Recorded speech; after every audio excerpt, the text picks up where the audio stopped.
It's Try It Tuesday. Every Tuesday, we learn how to make something new and hope that it comes out looking cute. This week, we are sticking with our DIY wall art theme, and we're gonna make something super easy. You don't have to have any experience to do this at all. Let's go. So you'll need decorative cardstock and then a wood blank as well as some acrylic paint and a paintbrush. Once you select your page, we are going to paint all four sides of this wood blank with whatever color you decide. And you want to make sure you cover the sides really well and also do a little bit around the edges of the top just for extra added precaution.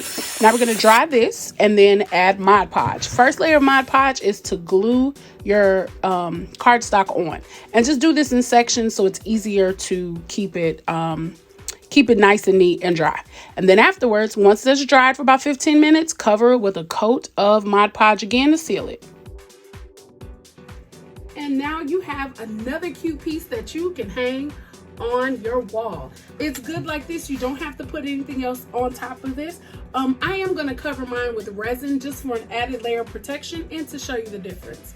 But let me know what you think about this in the comments. Would you give this a try? What would you want to put on your art piece? Talk to me nice in the comments. See you next week.